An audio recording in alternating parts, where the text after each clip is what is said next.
Bonjour, je m'appelle Nathanaël Maison-Desrenaud, je suis en cinquième année intelligence artificielle et big data et je travaille en tant qu'administrateur Hadoop au sein de la société RTE, Réseau de transport d'électricité.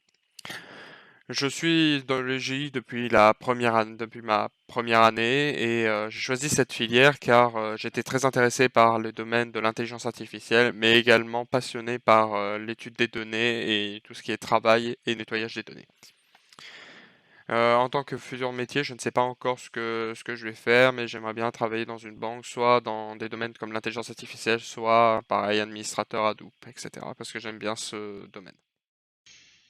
Bonjour à vous, je me présente, je m'appelle Skonchny Rémi, je suis actuellement étudiant, cinquième année de blockchain à l'EGI.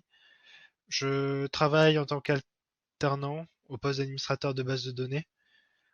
La data est quelque chose qui est important pour moi, surtout dans ce monde. Il est important pour moi de savoir ce qu'elle représente et sa valeur.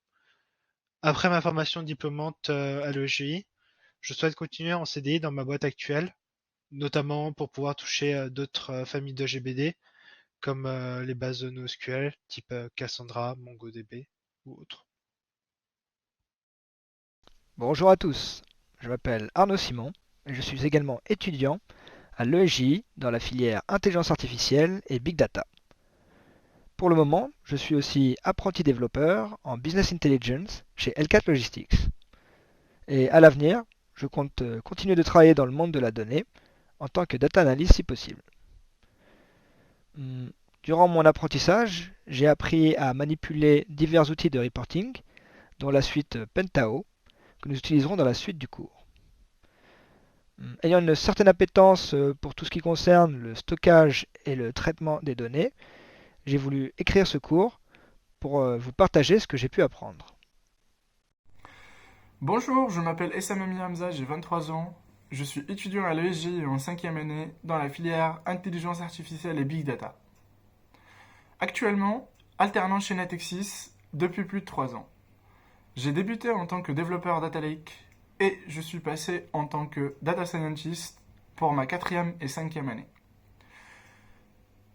Actuellement, j'arrive à la fin de mes études, j'aimerais devenir soit data architect ou data scientist en fonction de l'offre ou l'opportunité qui se présente au sein d'une entreprise qui souhaiterait m'accueillir. À travers ce cours, j'aimerais vous montrer toutes les compétences que j'ai acquises durant mon apprentissage au sein de l'ESGI. Je vous souhaite une très bonne écoute. Bien, maintenant que les présentations sont faites, nous allons vous décrire plus en détail le contenu de notre cours. Comme vous vous en doutez, ce cours portera sur les data warehouse et les data lakes. Nous avons construit ce cours avec un objectif simple, faire en sorte que vous puissiez comprendre comment ces derniers fonctionnent et ainsi progresser dans ce domaine. Nous savons que c'est un sujet assez lourd à traiter et qu'il faut passer par beaucoup de contenu théorique pour pouvoir comprendre tout cela en profondeur. Des ateliers vidéo ont donc été disséminés dans notre cours, dans le but de vous faire installer et configurer ces structures de données par vous-même, et ainsi faire de vous de véritables experts. Il y aura également quelques annexes facultatives pour vous permettre d'en apprendre plus. Pour entrer dans le concret, le cours est divisé en trois parties distinctes. Dans la première partie, d'introduction, nous définirons brièvement ces deux notions au travers de leurs histoires, de leurs architectures, leurs caractéristiques clés ou encore leurs cas d'utilisation respectifs.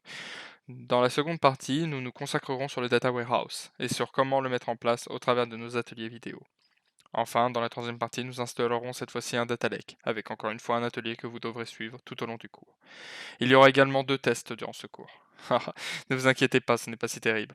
Ces deux QCM sont là pour vous permettre de vérifier par vous-même la bonne compréhension des notions que nous avons abordées. Alors, ne vous endormez pas.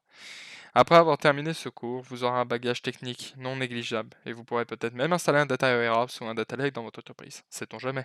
Nous vous conseillons donc d'être très attentifs. Nous espérons que vous apprécierez ce cours. On se revoit très bientôt pour la première partie. Bonne chance à vous.